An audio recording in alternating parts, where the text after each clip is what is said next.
Welcome to the Fierce and Fit Mentor Podcast. I'm your host, Clarice Yao, a holistic health coach dedicated to helping women over 40 achieve their fittest, fiercest selves. Each week, we'll dive deep into the unique challenges of menopause, including belly fat, weight gain, muscle building, hormonal imbalances, and more. These episodes are recorded live from my free Facebook group, Fierce Women Sculpting Powerful Bodies and Champion Mindsets. Be sure to check the link in the show notes to join our incredible community and access free content, challenges, and resources designed just for you. This is live number 157, and it is the topic of gut check, your gut's hidden influence on menopause, belly fat, and muscle build potential. So this is a really, really popular topic. And again, really, if this is being streamed live and people are seeing it from all over Facebook, in reference to gut health, this influences both men and women, but there are bigger changes that happen with women because of menopause, and that is actually the topic of today's live. So in terms of the gut health, your gut has such a huge influence in so many areas of your life. I mentioned this yesterday, that your gut is like the second brain. And this is very important to note because it actually functions separately from your central nervous system, which is crazy because it basically functions like a completely separate entity, completely on its own. And that's why this is huge for affecting weight loss, how much fat you're going to gain, your mood, your menopausal symptoms, and your ability to build muscles, okay? So we are going to talk about all of these things. Now, before I dive into this, for those of you who are joining me, what is your key concern here that you're listening to this live? Are you concerned about weight loss? So I want you to put this below. Are you concerned about weight loss? Are you concerned about gaining too much fat, belly fat? Are you concerned about menopausal symptoms? Are you concerned about your energy, your mood, or your ability to build muscles? What is your main concern in wanting to listen to this live today on gut check? So I want you to put it below. So if you guys are just joining me, this is a live meant for the Fierce Woman community where we sculpt powerful bodies and champion mindsets. If you don't know what that community is about, since I'm on my main profile, it is meant for women above 40 that is starting to enter menopause, or they are in menopause and they want to learn how to take care of their bodies, how to lose fat and gain muscle. That is a really main kind of focus for our group, okay? I have a saying that I say is happy gut, happy life, okay? If you can actually really learn how to take care of your gut, it will help prevent a lot of long-term things in your body with hormone balance, with diseases, because most chronic diseases actually come from improper taking care of your gut and the foods that you eat, okay? So let's talk a little about some wins here. So FFF ladies, I just started this week and we just posted an announcement on them yesterday. So that group coaching program, we have Marie Shields, Linnell Romero, and Sheila Heffy. So give these ladies lots of hearts because they just started. And I know they're really getting into the routine of logging their food and had 2 of my workouts so far. So I hope you guys are enjoying that. Give these ladies lots of hearts and cheer them on. As well, I want to give a shout out to 2 individuals here. And these 2 individuals, I actually want to give a shout out to them. Actually, not because they've been perfect on the program, but because they actually, despite maybe not having like the biggest metric wins, they have a lot of like non-metric wins in terms of like developing the habits around health and nutrition and all the things that's going to help them move forward. So I want to give a shout out to Mara Edwards. Mara Edwards, she has metric wins. She lost 9 inches in the past couple weeks, a total of 21 inches and 5 pounds. However, she lives a very busy life. There's a lot going on right now. So she's not able to get all her workouts in. It's not looking perfect. And she's not able to be completely on par. But one thing I said to her is like, okay, but you're taking care of the quality of food, which you're going to hear me talk about today on the Gut Health Live.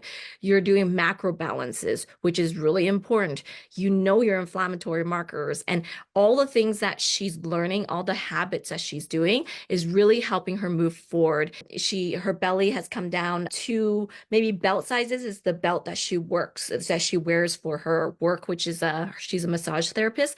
So that I just want to give her a shout out and cheer her on because she is making the gains. And I think it's so easy to be like, I'm not doing everything I should. So to start putting yourself down for that. So, but I'm really proud of what you have done, Mara, and still making the gains in the movement forward, right? And I also want to give a shout out to Alicia Peters. Oh, and by the way, Mara and Alicia are both in the transformation program. And the same thing, she came onto a call with me yesterday. I was like, I'm really worried about all these things and I'm not doing these things. And I said, well, let's look at what you have done. And she has been meal prepping. She has been, staying on track and looking at the quality of food. And she's journaling. She's working on her mindset, which is very important. And she's actually dropped 6.55 inches so far in her week 4. She's dropped 10.08 inches off. So Alicia, again, making huge strides. It's not always the metric wins that are really important. It's also the non-metric wins that are super important. So please give these ladies all a lot of hearts and cheer them on because, again, as you guys know, the journey of, getting into your healthiest self is not just about this number. It's about the habits you develop, which also ties into gut health today. Because if you don't learn the right habits long term, that's what's going to cause you problems. It's not the 5 pound or 10 pound you suddenly can lose. Because if you do that and stop eating and do too much cardio, that can happen as well. That ain't healthy, right? It's the habits you have to develop that are truly important. So these ladies are doing phenomenal. Make sure to give them lots of encouragement, okay? So we're going to dive into it now. So we're going to talk about 9 points of how your gut system changes during perimenopause to menopause to postmenopause, okay? So these are real gut changes that's going to occur in your body as you age. And I'm going to talk about what's going to happen in your gut system, and then I'm going to talk about 4 points to counteract these situations in the latter part of my life. So yes, you do want to stick with me till the end of the live if you want the solutions, okay? Okay, so the first thing that's going to be affected as you age, especially as you enter menopause or perimenopause, is that your gut microbiome diversity is going to change. The microbiome diversity, meaning how many different kinds of microorganisms within your gut actually shifts. Now, if you follow me for a while, I spoke about gut health a while back, that there's about over 100 trillion different microorganisms within your gut, which is absolutely insane. It's more than the population of our world, as I told you last time. So there's over 100 trillion different kinds of microorganisms within your gut. So when you start to go into menopause, there's a lot of hormonal changes that starts to shift this type of gut microbiome. Why is this really important? Is because when your gut microbiome starts to change, then there is a potential shift in beneficial bacteria versus not beneficial bacteria. Okay, so a decrease in abundance of beneficial bacteria would be examples of lactobacillus and bifidobacterium. Those two are very, very crucial types of bacteria in your system. With women, particularly, not saying there's that guys don't experience it, but women in menopause will experience greater decrease in these beneficial bacteria, okay?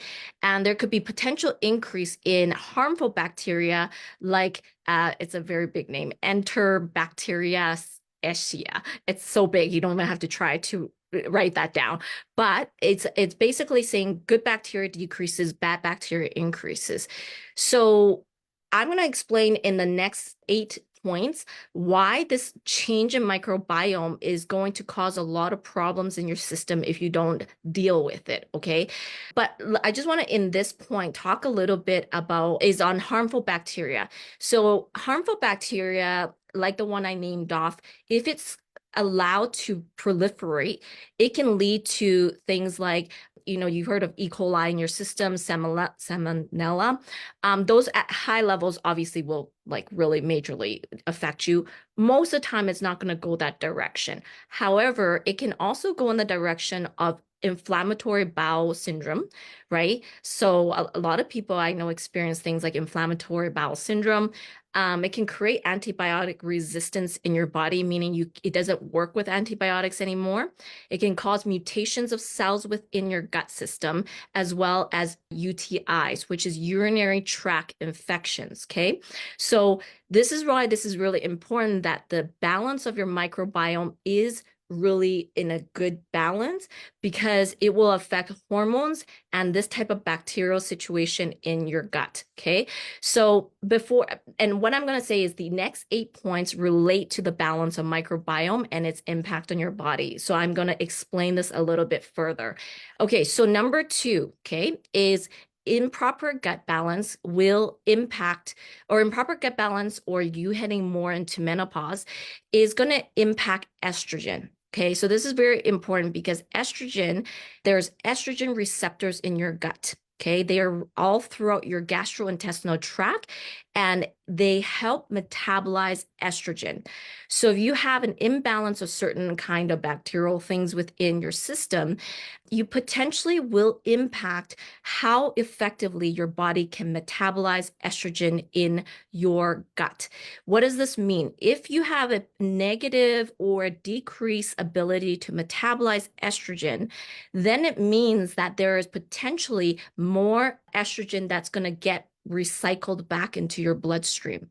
Okay. So what does this mean? If you have more estrogen recycled back into your bloodstream, you might think, well, hey, that's kind of good. I'm decreasing estrogen. Good job. I want more estrogen in my bloodstream. Those of you who are nurses or who understand about hormones, though, you understand that the problem is actually not about how more estrogen or less, is about estrogen balance. If you have too high of estrogen circulating in your bloodstream, then we are going to potentially create a connection with things like breast cancer, endometrial cancer. High levels of estrogen in your bloodstream is not healthy. So what this means is, if your gut is now less able to actually process estrogen and actually do that, then you're creating a very big hormonal imbalance in your body. Okay. And decrease of estrogen has many, many impacts on your body. And this is why those of you who are in menopause and that have followed me for a long time, I speak a lot about being very, very diligent about the way you look at food, because there's many things that are happening in your body. So in terms of the impact of declining estrogen during menopause, declining estrogen during menopause is going to slow down or impair gut motility. So because of the decrease in estrogen, food will not move as easily through the system. This can result in more constipation and potential diarrhea. So the decreased estrogen levels will actually cause that you feel like, why am I more constipated and more, I have more diarrhea, more just gut issues? That's one of the reasons. Decrease in estrogen also can lead to that disruption of the microbiome I talked about, which is what is called dysbiosis. It's an imbalance of the gut microbiome, and that, imbalance will cause bloating, gas, and altered bowel habits. Okay. Now, lower estrogen also will lead to a potential increased risk of permeability of your gut lining, which has the ability to potentially cause leaky gut syndrome. Okay. Leaky gut syndrome means the barrier from your gut to the bloodstream is now decreased, right? Increasing permeability, which means that things like harmful bacteria and other inflammatory markers can pass through the barrier easier, and then moving into the bloodstream and triggering inflammation in the system. So with all these things, you have to remember why I'm saying this is because if you are in perimenopause, moving into menopause and postmenopause, your estrogen level basically starts it starts at 35. It's starting to do this, doing this, doing this, doing this, doing this, doing this, doing this, right? And so all of this decrease is going to cause increased kind of disruptions in your whole gut system and into these things I'm talking about. So I mentioned lower estrogen impairs gut motility. It causes dysbiosis, which is gut microbiome change. It causes more gut permeability, and decreased estrogen also will cause potentially more water retention because it influences fluid balance. So if you feel more bloated easily when you're kind of at this stage, that's also because of that. Okay. So this is why I again will say knowing your food and how to eat is going to be very important to the right hormone balance in your body. Yes, you can obviously consider hormone replacement, but I'm a big proponent of why not use food as the natural way of balancing hormones in your body. Okay. So I want you to put below, if you're listening and you're like, I need to understand menopausal hormone balance through food. So I want you to put like hormone balance below. If you want to understand how to achieve hormone balance more through food versus maybe taking things, which has its place as well. But I think a lot of the balancing of your hormones in your body can be achieved through natural understanding of how it works together, how, as I'll speak about, how combining different kinds of foods together can create the right hormonal balance in your body. Okay. So put hormone balance below if this is something you want to learn more about. Awesome. So number 3 is bone health connection. Okay.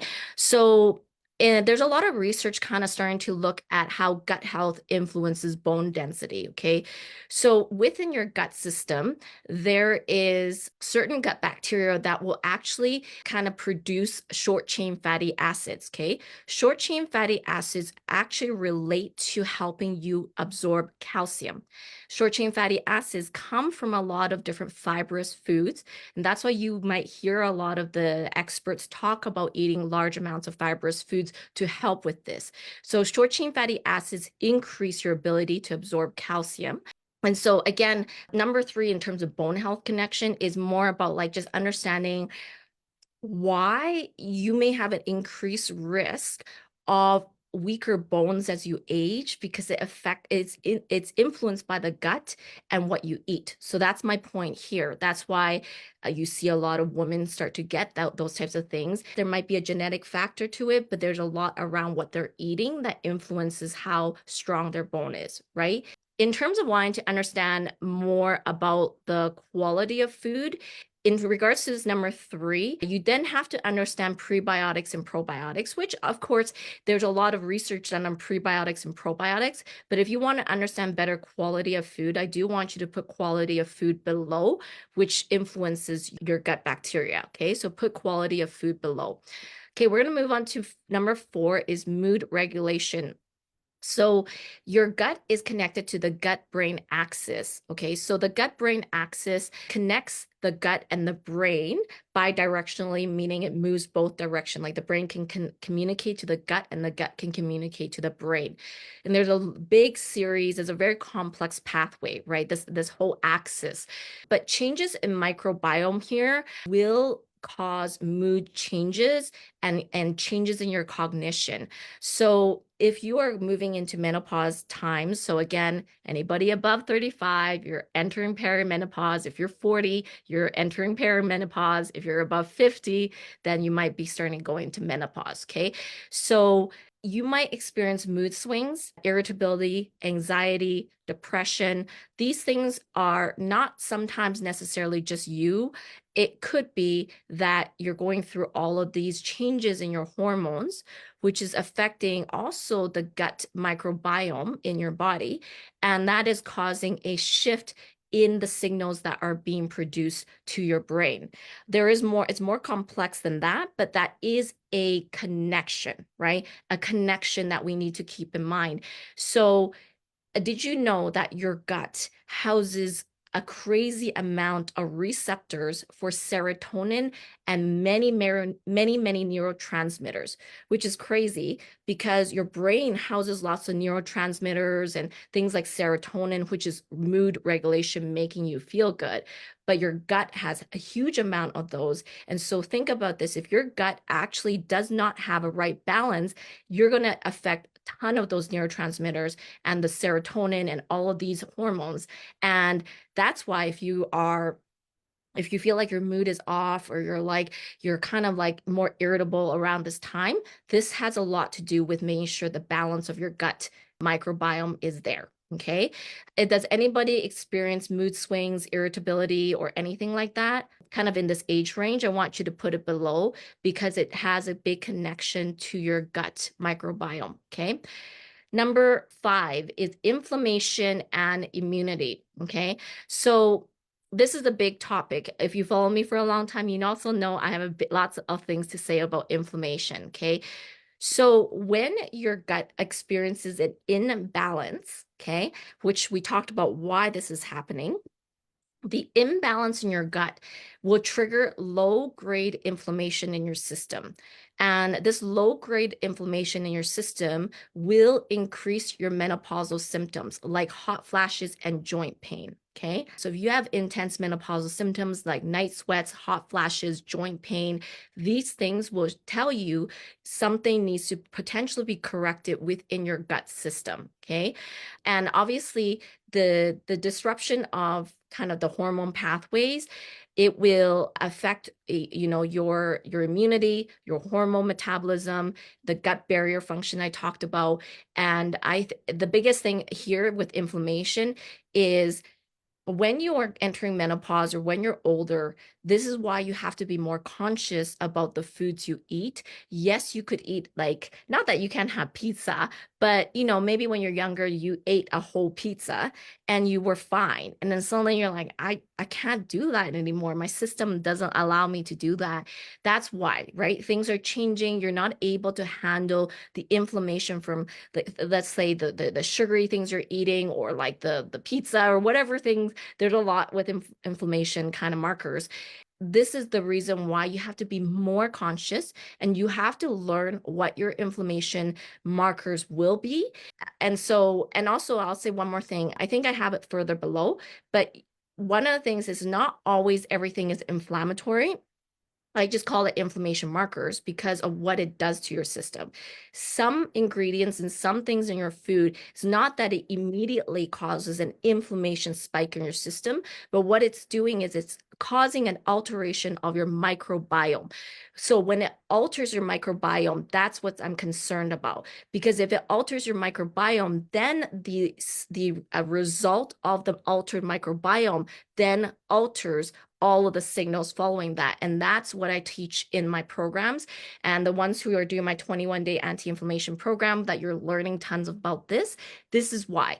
So I might kind of conglomerate them into calling it inflammatory markers, but actually there's more reasons behind why I might say, hey, this is something I need you to watch out for. Hey, so-and-so send me this label. I need to see, hey, because of the kind of the hormone pathway, then it follows, right?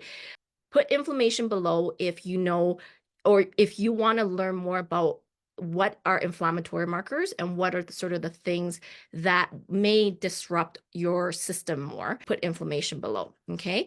Number 6 is hormonal metabolism. So let's talk a little bit more about this. So when your gut is altered, okay, gut microbiome is altered, outside of it decreasing estrogen, like in terms of like it's not able to metabolize estrogen as much, which I spoke about above, the gut microbiome also affects the HPA axis, which is the hypothalamic, I can't say it, pituitary adrenal gland, okay? And it affects the HPG, which is, again, the hypothalamic pituitary gonadal axis, okay? These two axes influence HPA, influences cortisol, okay? Influences the production of your stress hormone. The ones who follow me know what I say about cortisol a lot, right? Chronic cortisol creates more of the inflammation, potential inflammation in your system, but actually also affects your insulin sensitivity. So how much sugar influences your body, and potential deposit of belly fat. Okay. So if your gut microbiome is altered, that means that you have difficulty potentially with the hormone of cortisol. And this is why a lot of women in menopause or perimenopause, probably more menopause because that's more extreme, when they get tested, they actually are tested quite high on cortisol. And then the HPG axis is related to your estrogen and your testosterone production. Okay. Disruption to that now disrupts estrogen and testosterone production. And as you guys know, as you age, these sex hormones start to decrease and then has so many problems. So again, your gut system and what you eat and the balance of it is affecting all the hormone pathways that are following out of this. Okay. So number 7, okay. Oh, okay. Wait. So in terms of the hormone balance, if you suspect you have improper hormone balance, I want you to put it below, put improper hormone balance below. Okay. If you feel like you do struggle with cortisol or you do struggle with kind of like the imbalances of your estrogen, testosterone, you can put it below, put improper hormone balance below. Okay. All right. Number 7 is your gut, and what's happening will ultimately impact a large part of your weight management. Now, let's be clear. Okay, every fitness professional, health professional will tell you, obviously, if you overeat anything and kind of like go crazy and you eat horribly, yes, you're going to gain weight. It's not just because of hormones, okay? But there is a role that this plays, okay? If you obviously overeat, go out and eat all sorts of things, drink tons of alcohol, yeah, like you know the reason why you're gaining weight. Let's be honest, okay? But a lot of my lives are meant for, let's say, women who think they eat healthy. And I laugh because I call it the I think I eat healthy syndrome, who think they eat healthy, but they still have tons of problems with their weight and with all the things that they're experiencing, right? So, in terms of weight management, okay, so when your gut microbiome is off, that will affect the energy extraction from food and the metabolic regulation, okay? So, meaning if your gut microbiome is off, then your body, your gut cannot actually obtain the right amounts of nutrition or less of that nutrient. It's just not able to get it as quickly or as effectively. And that is kind of actually a process of aging. As you age, your body actually cannot extract as much nutrient from foods like a baby or like a young child. It is actually a real changing thing in your body, right? So even more important that then you're careful about the quality of your food, right? Because your body already cannot extract as much as it used to, right? And then because of the change in microbiome, you also will have less, your metabolism will kind of, I would say it's not a direct cause, but because it cannot get what it needs, then your metabolism kind of slows down. Your metabolism cannot function as optimally as it used to, right? So that would mean that if your metabolism is not as effective, you're not getting the nutrients as much as you want, then this will impact potentially your weight gain, even how you feel in your body because you're not getting what it needs. So then you might be eating more junk food or different things, and even like your metabolism is not operating as good as it used to, so it even affects how you gain muscle, which I'll talk about on point number 9. Okay. If you don't understand the quality of food and what causes inflammation of your system and what causes a disruption of your microbiome, is you may be following a food plan without understanding what it's actually doing to your system. And if you are in menopause, this could actually dysregulate your hormonal system, which I have seen as a lot of women who come to me in the hormone and in the menopause stages. I look at what they were given and I don't agree with what was given to them because of the hormone dysregulation of it. The thing is, if you are 20 years old and 30 years old and you follow that food plan, awesome. You're probably going to lose weight because you're not dealing with inflammation or hormonal shifts at that point. But when you're 40, 50, 60s, you need to consider, oh, if I just buy a food plan off, or if I just like do this and that, is it in alignment to your menopausal state? Is not just about losing weight. It is about hormone balance and regulation of your gut biome that's actually going to help you with your best self in your 40, 50, 60s. And that's why I say menopausal nutrition is very specific. It's not just about losing weight. It's about having the quality of food to support your current body. right? This is something I want you guys to really make sure you guys keep in mind. And I already mentioned above about if hormone balance, if you want to understand more about hormone balance, make sure you put it below, because that is a big area of study. And I mentioned this before, I'm working towards trying to become a hormone specialist. So that's why I really like these areas, because I think people don't talk about it enough, about hormone balance, right? So put hormone balance below if you do want more guidance on that. Number 8, okay, of why gut biome and this stuff is harder during menopause, or what changes in your gut system during this time in your life. Number 8 is cardiovascular health. Okay, so listen carefully, because a lot of you who come to me, who my coach, also struggle with this. Gut microbiota produces metabolites that influences cholesterol and blood pressure regulation. Okay, so those of you who struggle with cholesterol and blood pressure, it also connects to your gut microbiome.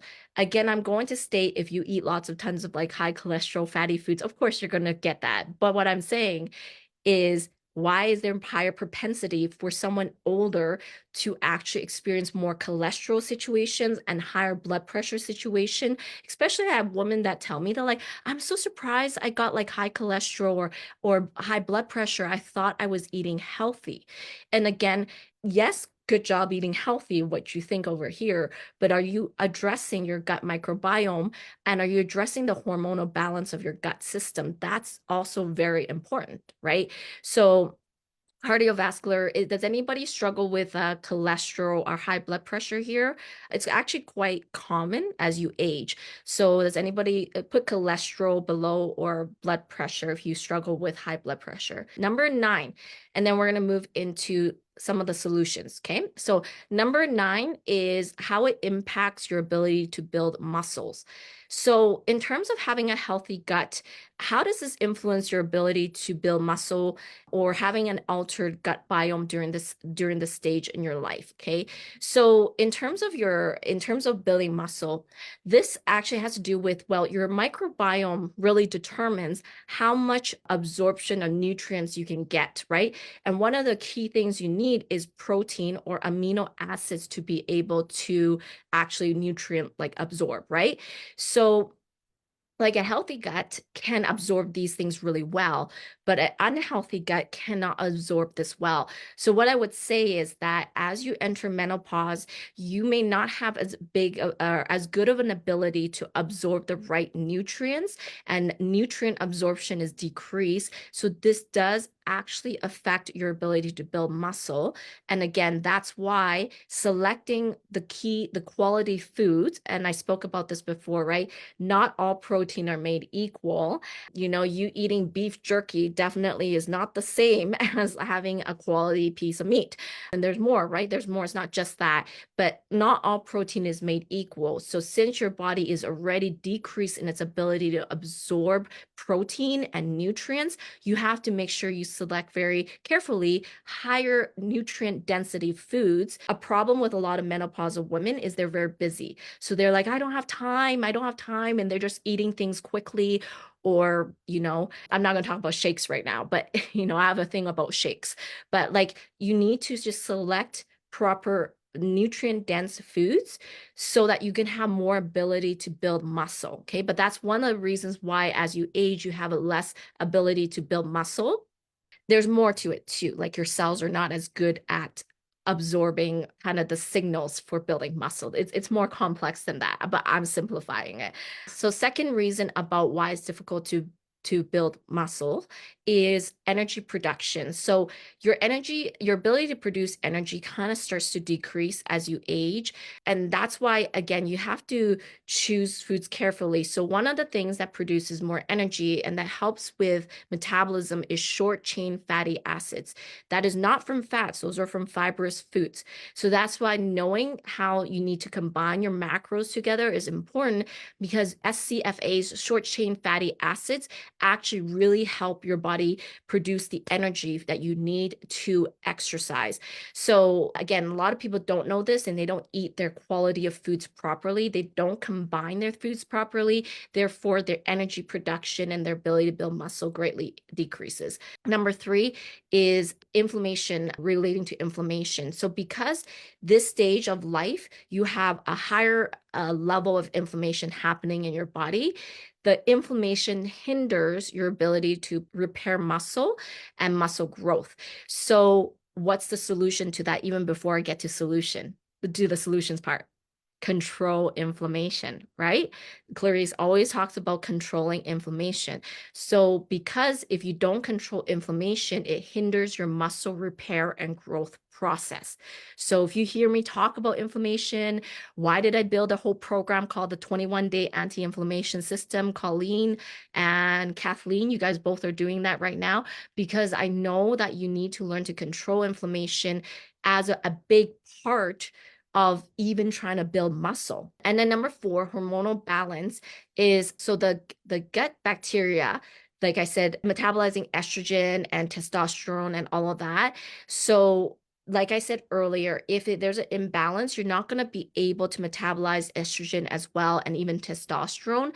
So we want to make sure we try to control that microbiota as much as possible so that we have more ability to control the balance of estrogen and testosterone in our system, right? So the estrogen and testosterone balance is important for obviously muscle building potential. So the gut-brain axis, the number 5 is gut-brain axis. So when you have muscle building, like you need to build muscles, your gut-brain axis is important for, again, mood regulation, energy, and stress control. Okay. So if you don't, again, monitor how the gut-brain axis operates together, then you're not going to be able to maybe have as high ability to build muscle. Because how many of you, I spoke to a lot of you that says, I know I should go work out, but I just can't motivate myself to go, or I'm just so tired, I can't go to the gym afterwards. Sometimes even this whole, like, I'm tired, I don't have the energy, I'm not feeling motivated, is actually to do with the gut-brain axis. And the gut-brain axis is causing you to have like this lower energy, lower ability to want to go work out. So the brain does have a really significant impact on whether you can build muscle or not, because it relates to mood and all of that. Now, before I dive into solutions, I will say one thing, because you can take things out of context. Anybody can take things out of context, okay? I'm not saying that because you fix your microbiome, you're suddenly going to build muscles, okay? Let's be very clear. If you don't go work out, if you don't have a good muscle building program, you don't train resistance training, you ain't building muscles, no matter how good your microbiome is, okay? So don't take things out of context. Don't say, Clarice says I need to balance microbiome so I can build muscle, but you never go to the gym. Ain't happening, right? You still need to go to the gym. You still need to lift weights, have proper resistance training. But what I'm saying is, if we can match that with more proper foods, nutrition, and a better gut balance, then you have a greater ability to build muscle as you enter menopause. That's what I'm saying. Okay. So put muscles below if you have trouble building muscles. All right. So we're going to get to now the strategies to help you. How do you have a healthier gut? Okay, so I'm gonna talk about 4 areas surrounding this. So number 1, I'm gonna talk about food. Number 2, I'm gonna talk about exercise. Number 3, I'm gonna talk about stress management. And number 4, I'm gonna talk about sleep. Okay, so number 1, in terms of gut health interventions, is food. Okay, so what am I talking about with food? Number 1 with food is you must address inflammation in your system. So the first thing you need to do, pillar number 1 with all my clients, we talked about this. Pillar number 1 is we need to address inflammation in your system. So you need to learn what types of things are causing the inflammation in your system and to learn to bring it down. And it is much more complex, as I hear so many women say, oh, I know, like wheat, dairy, sugar, oh, those cause inflammation. Great. Everybody in the world knows that. If that was the case, then way more people would be not inflamed in their body, because it's actually more than those types of things.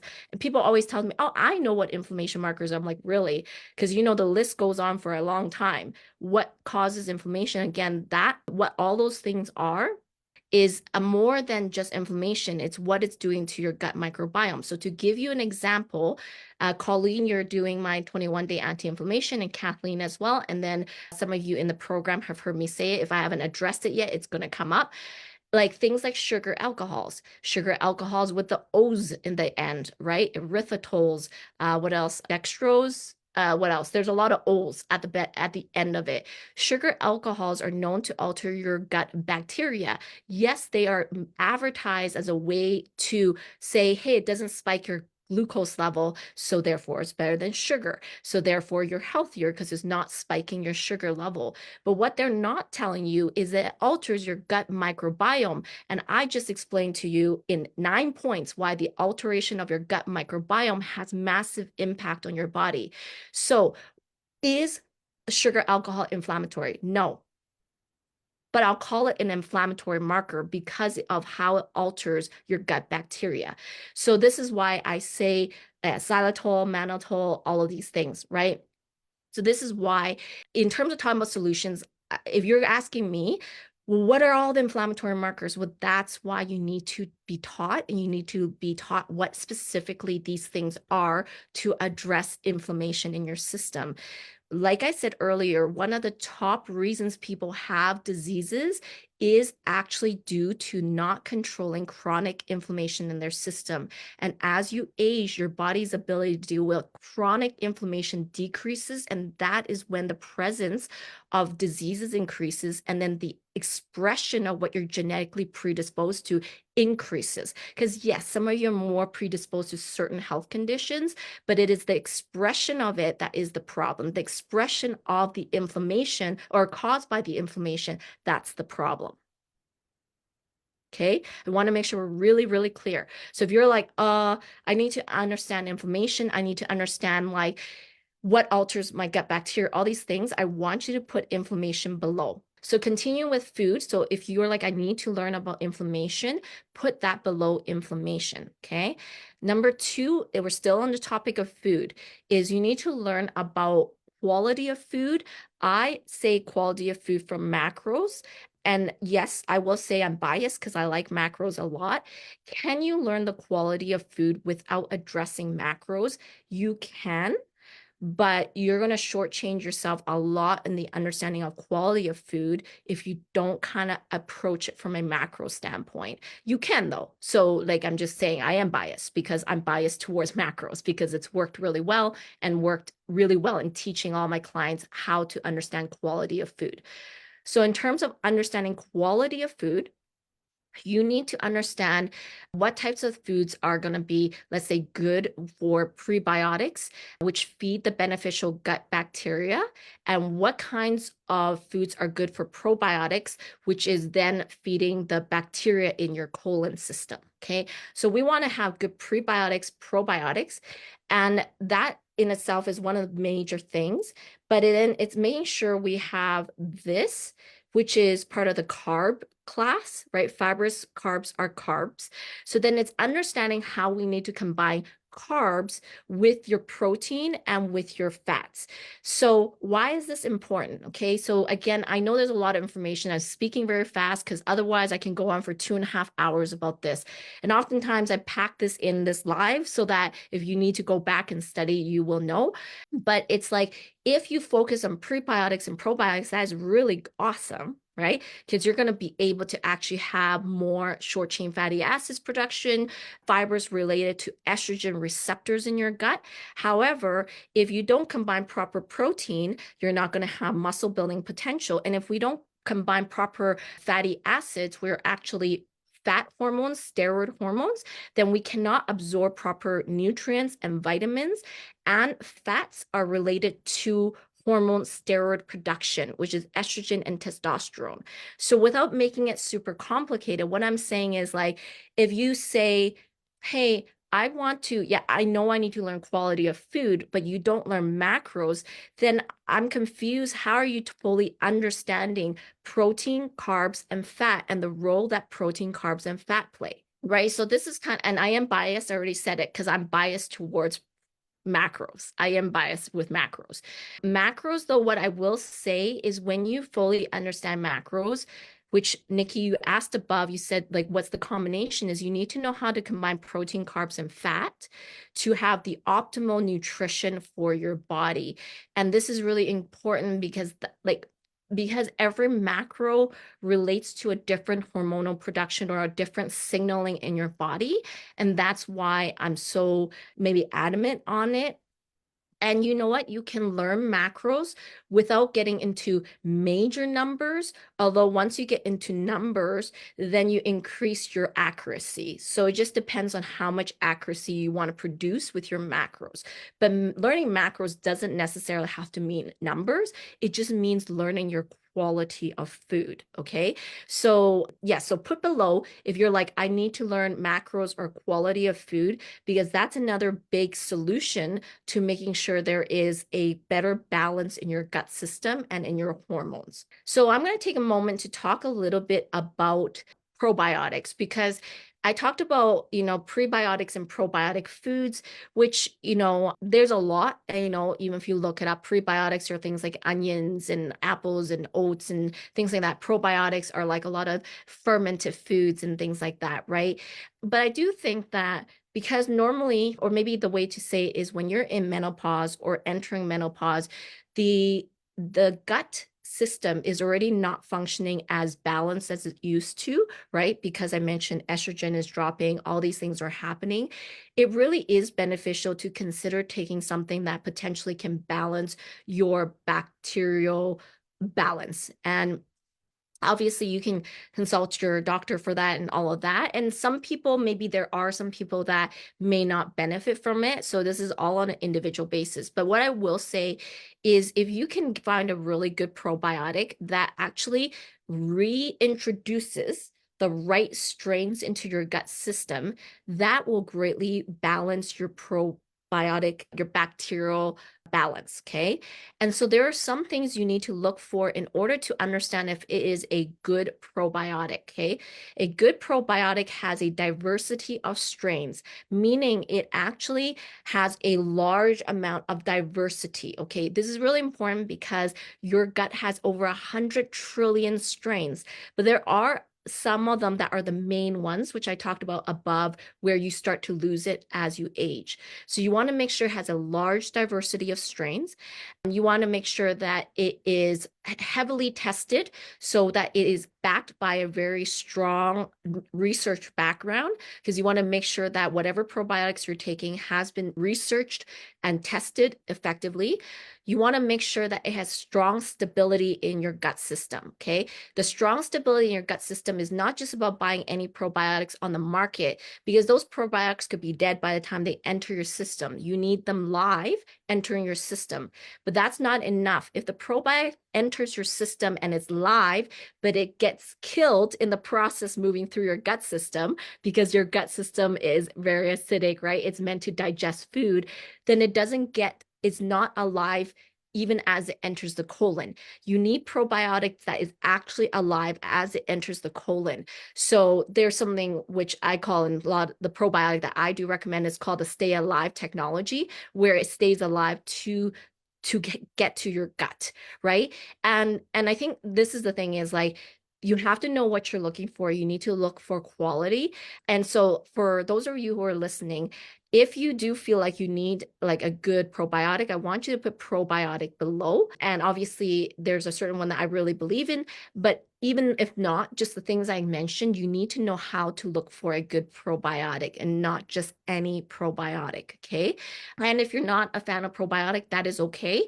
Then just listen to what I said earlier is you need to know your quality of food very well to understand prebiotics and probiotics and make sure those things are included in your food so that you can actually have the right balance. Okay.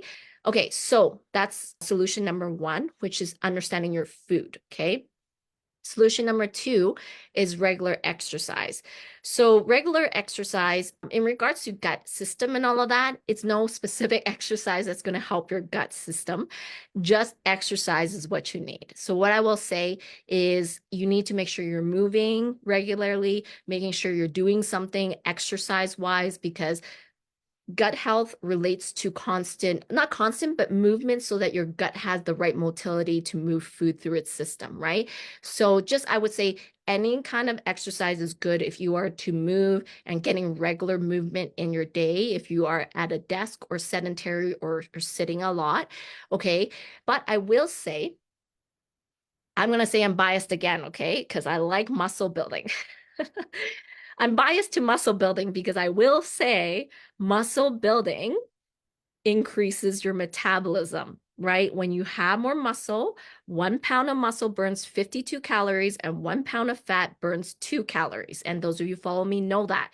So there's a 25 times burning potential when you have more muscle. Therefore, with any exercise, it works with your gut health. But I am going to be biased to say you also must include strength training and muscle building so that you can increase muscle, so that you have higher and better metabolism, because your gut is now not as stable and not functioning to as it was when it was younger. So let's help it by building more muscle on your body. And then also with muscle building, coming back to this, muscle building as well, when you go work out and you lift weights and stuff like that, you increase more of like the growth hormones. And with women, it's like insulin growth factors, which is related to muscle building. And it does actually help with the complexity of the hormone system, as in your hormones are going to be more balanced overall when you are actually working out and learning to lift weights and things like that. Okay. This is another complex topic of how lifting weights and exercises can really radically shift certain hormones in your body.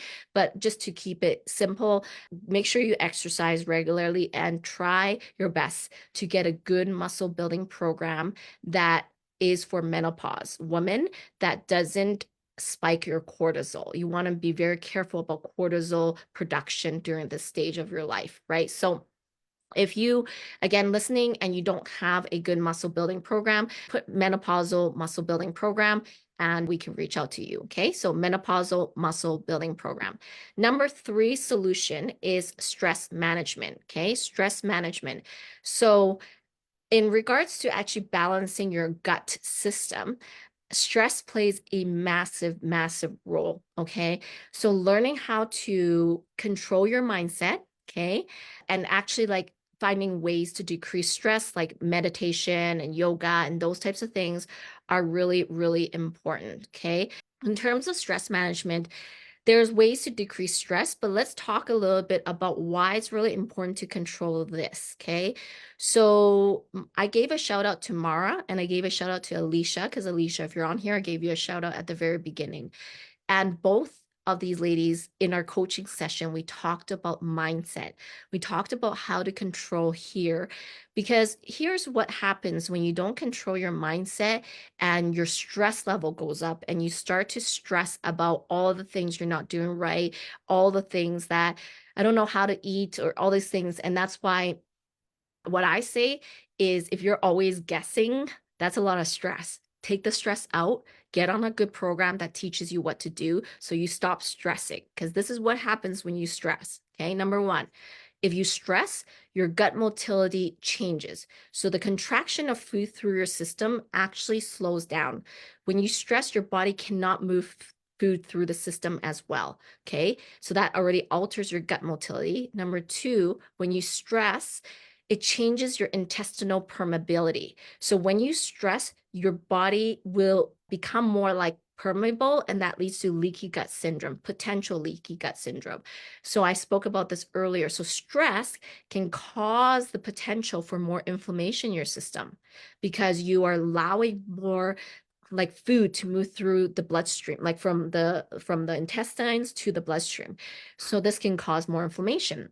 Stress causes a dysregulation of gut microbiome, which means that, again, I spoke about it above, if your microbiome and the diversity and the strains are off, we're in trouble, right? So that's why stress has to be controlled, because stress really changes the whole microbiome. And then as well, it dysregulates your immune system. So when you're stressed, you guys all know this, common knowledge, you're more likely to get sick, right? Because this common knowledge of you more likely to get sick when you're stressed is because when you're stressed, you actually affect your, it's called the gut associated lymphoid tissues. In your gut, there's actually lymph kind of tissues that is related to your immune system. And so this part, when you stress, it actually like changes your kind of like lymphoids and things like that, and you have higher inflammation and kind of this like immune system response, right? So you're more likely to get sick. That's again not surprising. You're just understanding the why, right? So you're going to be more likely to get sick if you're stressed. And like I said, if you're stressed, you're going to induce the gut brain axis I said above. So then that means your gut and the brain is having this like crazy kind of communication, and it's going to lead to, again, those mood swings and kind of the hormone dysregulation. You're going to get more gastrointestinal issues. So why I'm saying like number 3 solution is to make sure you work on your stress, is because stress has a bigger impact than you may think. Now I'll tell you why. As a coach, I help control people's inflammation markers, and then I help control the quality of food, as we spoke about above. But after controlling these things, if their body doesn't start to change, then you start to get hints about, oh, something is happening probably in their mindset, or something's happening with their stress response. Okay. So, how many of you put below know you have a lot of stress? Put stress below. Put stress below. Because if you have a lot of stress, as I mentioned, then you even more so need potential strategies to help balance those gut microbiome. You need to really focus on quality of food. You really have to work to decrease inflammation, all those things I spoke about. Yeah, put stress below if you realize, oh my gosh, like maybe the what I'm experiencing is not just about quality of food, and it's not just about inflammation. Those are 2 really big ones. But maybe the third thing is stress, and you need to work on stress response. And sometimes you may need a coach. Mara, I know she's not on here because she's so busy, but she said yesterday to me, she said, I realized that I needed to be coached. She said, with everything that's going through my life right now, I just can go down this dark hole so fast. And she's like, with talking to you, I recognize what I need to work on in my mindset, right? And so sometimes to just remember, handle your stress. Yes, yoga, yes, these types of things. But sometimes you may need the presence of coaching to help with your mindset, because if you can't figure it out on your own and you're in this brain space, one of my mentor always says this, right? You can't solve a problem with the same brain that created the problem. So if your brain created the problem, you may not be able to solve it. So getting people to help you with your mindset sometimes is very helpful. Okay. And the number 4 solution is adequate sleep. Okay. So adequate sleep is, obviously, this is quite obvious, right? If you don't sleep enough, you are going to affect your gut system, because you will cause an imbalance of your ghrelin and your leptin, which is your hunger signals, right? We all know when we don't sleep well, there's more cravings, yes? Because there's a disruption in your ghrelin and leptin. Okay. When you don't sleep enough, you will have an improper balance of your gut microbiome. Again, it changes the composition of your microbiome, and then it changes the diversity. So, how diverse the strains in your microbiome is. And if you don't sleep enough, you impair again, the gut brain axis, right? Because you're tired, you're mentally tired, all of that. Your metabolism is affected. And one thing for you guys to know is that when you don't sleep enough, it does impact your short chain fatty acids, which I spoke about above as being very important to the microbiome and keeping it healthy. So because when you don't sleep enough, it can't metabolize short chain fatty acids, then this really affects your whole system, right? And then I spoke about not enough sleep affects your cortisol and also affects your inflammation. They actually did some studies where they tested the blood work of people lacking sleep. And of course, they did find people lacking sleep had high systemic inflammation in their system and higher amounts of cytokines in their system. Okay. So again, we can get very scientific, but I gave you a lot of scientific basis of this. And so really, if you want to create the right balance of your gut system, you need, number one, you need to care about your food. Okay. Care about your food. And you need to, in food, care about learning about inflammation. You need to learn about quality of food / macros. Okay. Number two, you need to exercise regularly, and you should be having a good strength training program. Okay. Regular exercise. Number three, you need to make sure you control stress and have proper coaching or mindset work in that.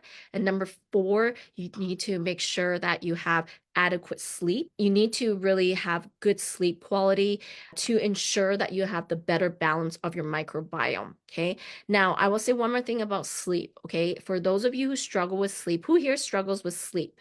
If you struggle with sleep, please put struggle with sleep below, because I'm gonna name off some things that's gonna affect your sleep. Okay. And then I want you to tell me which one you think potentially will impact your sleep. Okay. And I will also just say one thing. This is not to, there's other reasons, like somebody might have sleep apnea and stuff like that. It's kind of like that's not including stuff like that. But I'm going to talk about 4 reasons why your sleep will be impacted. So I'm going to name off 4 things that I mentioned above. I'm just going to shine a light on this. And I want you to tell me what you think is impacting your sleep. Okay. I want you to tell me what you think is impacting your sleep. Number 1, you're going to struggle with sleep if your hormones are off. Okay. Because if your hormones are all over the place, you're going to have a disrupted hormonal regulation and circadian rhythms and stuff like that. So it could be hormones that are off. Okay. Number 2, your sleep is disrupted because of the foods you eat. So the foods you eat will impact your inflammation in your system, which ties to my next point. But, your foods you eat or how you eat through the day or what you're eating can impact your sleep as well. So hormones, number 1. Number 2, foods you eat. Number 3, inflammation in the system, which I just spoke about because they're all connected. But number 3 could be you're having high levels of inflammation in your system and it's not being addressed. You have high levels of inflammation, so you can't really get proper sleep. And number 4 is not working out regularly or improper workout programs. So what I mean by that is maybe you're not working out regularly, or that what you're working out on is spiking your cortisol level a lot. And high cortisol level, and I have experiences, I'll be honest, because I really love working out, but high levels of cortisol really makes it difficult to sleep, which I've experienced in my own life. And so put below, which one do you feel like is causing you to struggle with sleep? Is it hormones? Is it foods you eat? Is it inflammation in the system? Or is it proper workout programs? Okay. That's basically it. I mean, that was a very intense amount of information I gave you. What I will say, one thing to all of you is, yes, I know a lot of you follow me because you love the information, you love the research and all the stuff that, and the hormone connections and all of that. But what I will say is information will not change your life. You can learn all of this information and become info beast, which I call a lot info beast because you're information obese, info beast. It will not change your life. Okay, learning how to apply it is what will change your life. Learning how to apply proper food, macros, inflammation markers, learning how to have a good workout program, control stress, like putting it into a system is what is going to really help you in changing. The biggest gap in our world, and this is from my mentor, is between knowing and doing. So many people know. Half of my clients know stuff. Not every one of them does it all. I know. And they always say, you call us out on the live, but I call you out nicely because you can learn so much information from me, but you still don't apply. So the biggest gap is between knowing and doing. And so if you're making a commitment to doing and applying, I want you to put below doing or applying below. Put below if you're ready to do something about it or apply, put it below, because the last thing I want you to walk away from this, because it's such an intense live, is I just have all this information. Awesome. But don't know how to apply it. Okay. So put doing or applying below. Okay. And just making sure you understand when you are in menopause, there's just a very intricate balance between menopause and your gut and your hormone systems. And that's why menopause women struggle so much with figuring out what to do, because it's so it's a complex in its integration, right? Remember to do two things. If this helped you, stop and tag someone on this live that you think will help them. And two, put below like what you loved learning about today. I always love reading the comments after, like what really helped you, what you loved about this. And yeah, sending you guys all lots of hearts, and I will see you 2 weeks from now, because next week will be Oshone. Okay, see you all. Thanks for tuning in to the Fierce and Fit Mentor podcast. If you enjoyed this episode, be sure to hit the follow button on Spotify, subscribe on YouTube, or wherever you're listening so you never miss an episode. If something in this episode resonated with you, please leave a review or share it with a friend who'd love it too. Your support means the world and helps us reach more amazing women like you. Until next time, stay fierce, stay fit, and let's keep building your most powerful self.